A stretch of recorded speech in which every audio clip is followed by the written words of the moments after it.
Hi,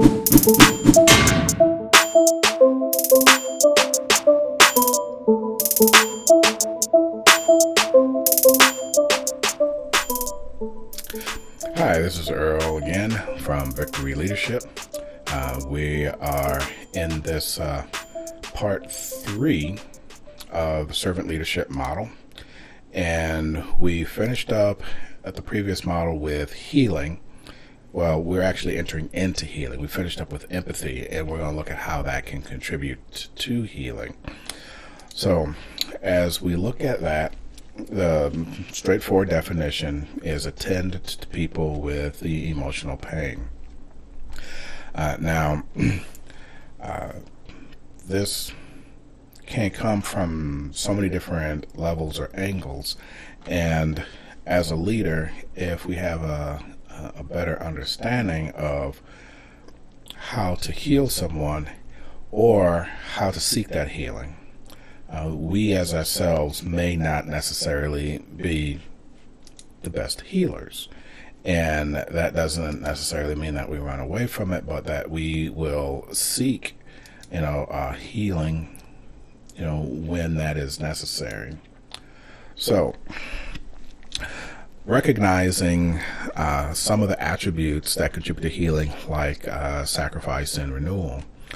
And what these are is that as we go through life, we contribute and we give to our workplace, we give to others, we interact with people, we give of ourselves in some way, shape, or form, and in probably a lot more ways than we really are consciously aware of most of the time.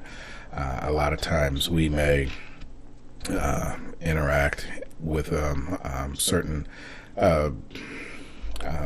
disassociation in part as a method of dealing with all the stuff that we have to deal with on a regular basis.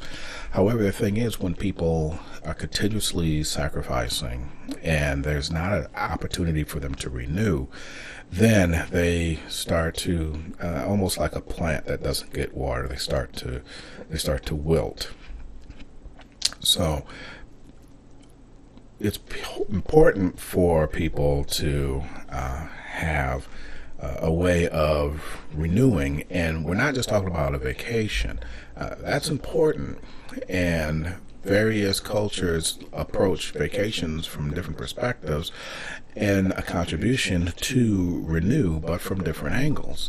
Now, organizations can contribute not just from giving person extra vacation time, especially if that's paid vacation. That'd be real nice, but let's think realistic for the environment in which we're operating in. The ways that we can, as leaders, contribute to that are looking for methods of what can we do to provide renewal for them in the environment in which they're operating. And in this case, we're looking at the workplace.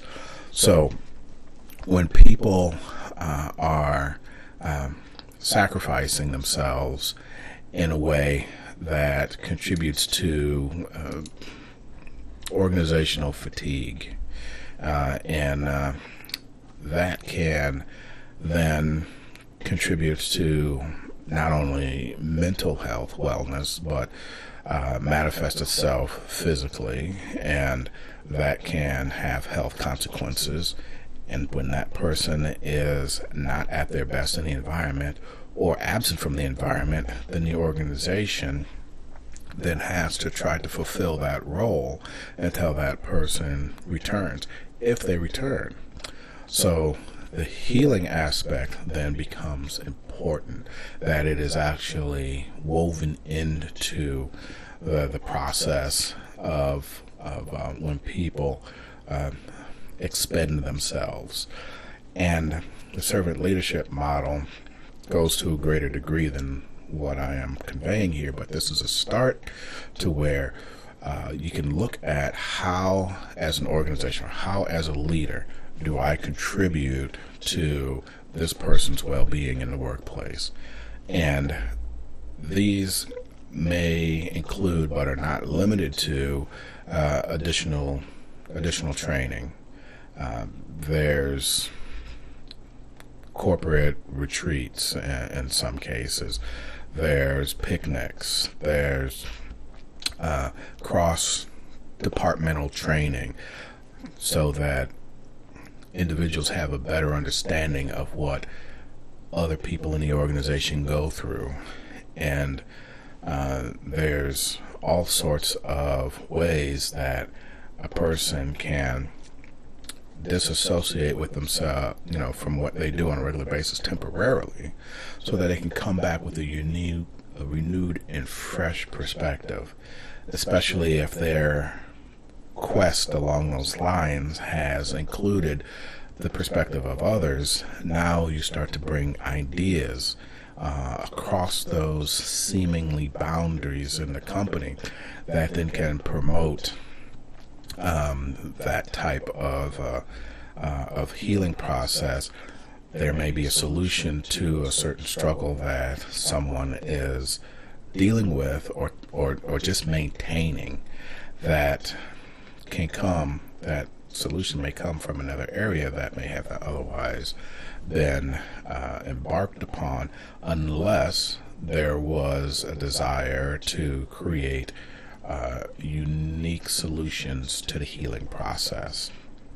And throughout that, there is a benefit to communicating, as we pulled on from earlier, communicating those desires, that people are whole in the company, that they're whole in the organization, that when they come and that they bring themselves, they're not bringing pieces of themselves, because that their renewal is lacking or is far out of date, but that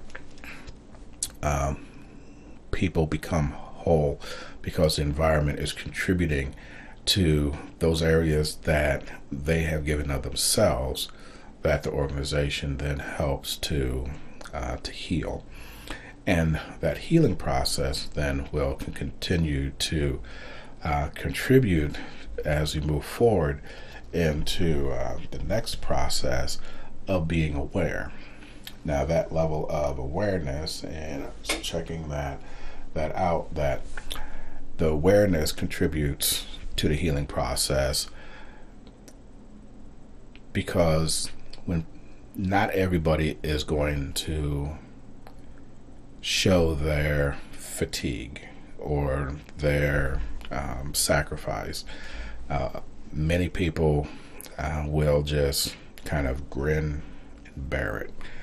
And having a higher level of awareness of the environment and of those that are being managed,